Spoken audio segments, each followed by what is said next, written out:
আসসালামু আলাইকুম প্রিয় শিক্ষার্থীরা, তোমরা যারা 2026 সালে এসএসসি পরীক্ষা দিবা, মানে 2025 সালে যারা দশম শ্রেণীতে উঠছো, তাদের জন্য এনসিটিবি একটা সংক্ষিপ্ত সিলেবাস প্রণয়ন করেছে।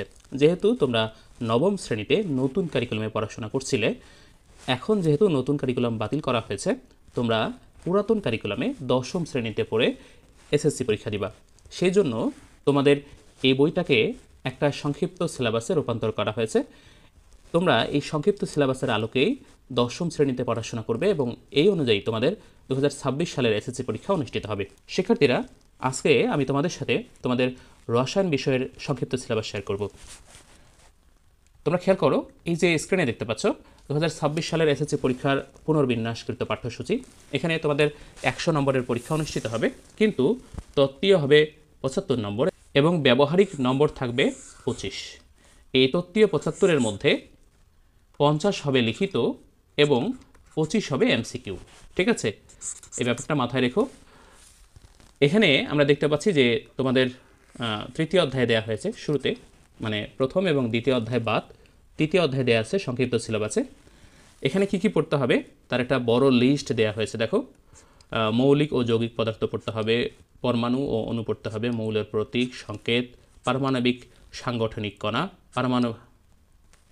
পরমাণুর সাংগঠনিক কণা, পারমাণবিক সংখ্যা, ভর সংখ্যা, পরমাণু মডেল, রাদারফোর্ডের পরমাণু মডেল, বোর পরমাণু মডেল, পরমাণু শক্তি স্তরের ইলেকট্রন বিন্যাস, উপশক্তি স্তরের ধারণা, পরমাণুতে ইলেকট্রন বিন্যাসের নীতি, ইলেকট্রন বিন্যাসের সাধারণ নিয়মের কিছু ব্যতিক্রম, আইসোটোপ পড়তে হবে।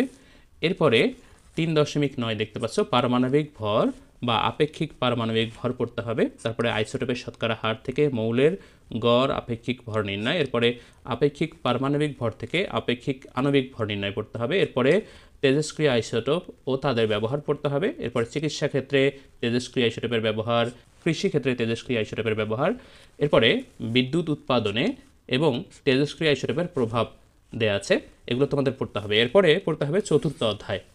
এই চতুর্থ অধ্যায়ে এটা পর্যায় সারণীর অধ্যায়। পর্যায় সারণীর পটভূমি পড়তে হবে, পর্যায় সারণীর বৈশিষ্ট্য পড়তে হবে, ইলেকট্রন বিন্যাস থেকে পর্যায় সারণীতে মৌলের অবস্থান নির্ণয় করতে হবে, ইলেকট্রন বিন্যাসই পর্যায় সারণীর মূল ভিত্তি, পর্যায় সারণীর কিছু ব্যতিক্রম, মৌলের পর্যায়বৃত্ত ধর্ম, বিভিন্ন গ্রুপে উপস্থিত মৌলগুলোর বিশেষ নাম, পর্যায় সারণীর সুবিধা, পর্যায় সারণীর একই গ্রুপে মৌলগুলো দ্বারা গঠিত যৌগের বিক্রিয়া, এগুলো পড়তে হবে। এরপরে পঞ্চম অধ্যায়, এই অধ্যায়ের শিরোনাম হচ্ছে রাসায়নিক বন্ধন। বলছে যে এই অধ্যায়ের আংশিক বিষয়বস্তু পাঠ্যসূচিতে অন্তর্ভুক্ত করা হয়েছে, পুরাটা দেওয়া হয়নি, আংশিকটা দেওয়া হয়েছে। এর আগের যে অধ্যায়গুলো আছে খেয়াল করো, এখানে কিন্তু সেগুলো লেখা নাই। তার মানে তৃতীয় অধ্যায় এবং চতুর্থ অধ্যায় এটা পুরাটাই আছে, এই পঞ্চম অধ্যায়টা আংশিক সংক্ষিপ্ত পাঠ্যসূচিতে অন্তর্ভুক্ত করেছে। কী কী আছে সেটা দেখে নেই।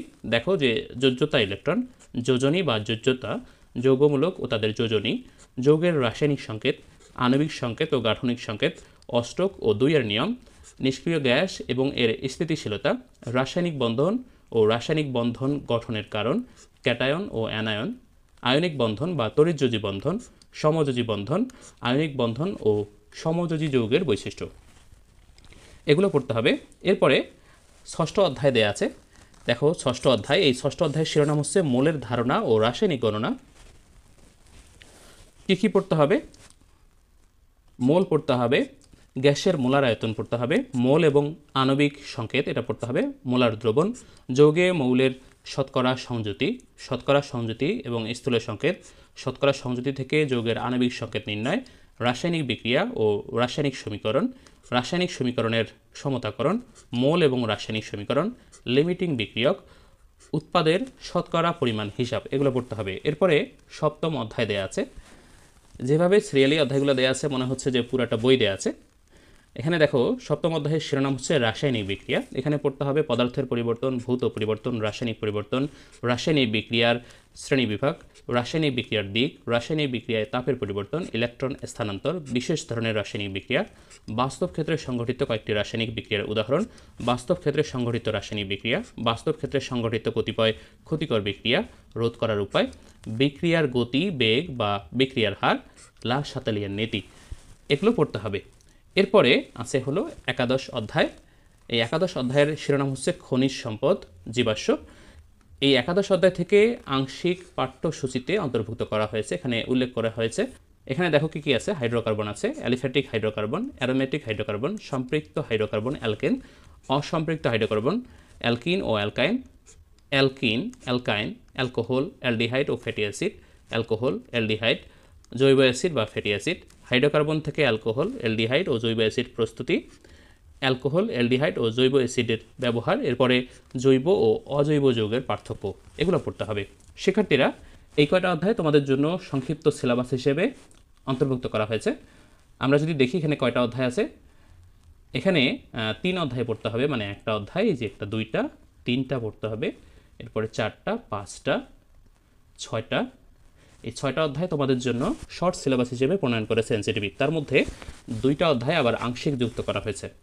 তোমাদের রসায়ন বইতে মোট 12টা অধ্যায় আছে, তার মধ্যে 6টা অধ্যায় দেওয়া হয়েছে। মোটামুটিভাবে বইয়ের অর্ধেকটা দেওয়া হয়েছে। যেহেতু তোমাদের জন্য 1 বছর সময়, তোমরা একটু ভালোভাবে পড়াশোনা করলে এবং সময়টাকে যদি তোমরা অপচয় না করো, তাহলে খুব ভালো রেজাল্ট করতে পারবে। তোমাদের এখানে ব্যবহারিক কী কী করতে হবে সেটাও কিন্তু দেওয়া হয়েছে। দেখো এখানে 4র্থ অধ্যায় পর্যায় সারণী থেকে একটা ব্যবহারিক দেওয়া হয়েছে। এখানে দেখো ধাতব কার্বনেটের সাথে লঘু হাইড্রোক্লোরিক অ্যাসিডের বিক্রিয়ায় উৎপন্ন কার্বন ডাইঅক্সাইড গ্যাস শনাক্তকরণ, এটা দেওয়া হয়েছে। এরপরে 5ম অধ্যায় থেকে 2টা দেওয়া হয়েছে। এটা হলো সোডিয়াম ক্লোরাইডের ক্লাস প্রস্তুতি, এটা হচ্ছে দ্রাব্যতা ও বিদ্যুৎ পরিবাহিতা নির্ণয় করে সমযোজী ও আয়নিক যৌগ শনাক্তকরণ। এরপরে 6ষ্ঠ অধ্যায় মৌলের ধারণা ও রাসায়নিক গণনা, এখান থেকে 2টা প্র্যাকটিক্যাল আছে। একটা হচ্ছে নির্দিষ্ট আয়তনের 0.1 মোলার সোডিয়াম কার্বনেট দ্রবণ প্রস্তুতি, আর একটা হচ্ছে তুতের গ্লাস পানির শতকরা পরিমাণ নির্ণয়। এই প্র্যাকটিক্যালগুলো তোমাদের করতে হবে। তো তোমাদের ক্লাস চলাকালীন সময়ে এই প্র্যাকটিক্যালগুলো সম্পন্ন করতে হবে। শিক্ষার্থীরা, আজকের এই ছোট্ট এবং গুরুত্বপূর্ণ ভিডিওটি এ পর্যন্তই। আশা করছি তোমাদের অনেক উপকার আসবে এই ভিডিওটি। এই ভিডিওটি যদি তোমাদের ভালো লাগে তাহলে অবশ্যই চ্যানেলটি সাবস্ক্রাইব করে পাশের বেল বাটনটিকে অন করে দিবা, যাতে পরবর্তী ভিডিও আপলোড দেওয়ার সাথে সাথে তার নোটিফিকেশন তুমি সবার আগে পেয়ে যাও। আর এই ভিডিওটি তোমাদের বন্ধুদের সাথে শেয়ার করবা, যাতে তোমার মতো তারাও উপকৃত হতে পারে। শিক্ষার্থীরা, আজকে বিদায় নিচ্ছি। দেখা হবে পরবর্তী ভিডিওতে। সে পর্যন্ত তোমরা সবাই ভালো থাকবে, সুস্থ থাকবে। দেখা হবে পরবর্তী ভিডিওতে। আল্লাহ হাফেজ।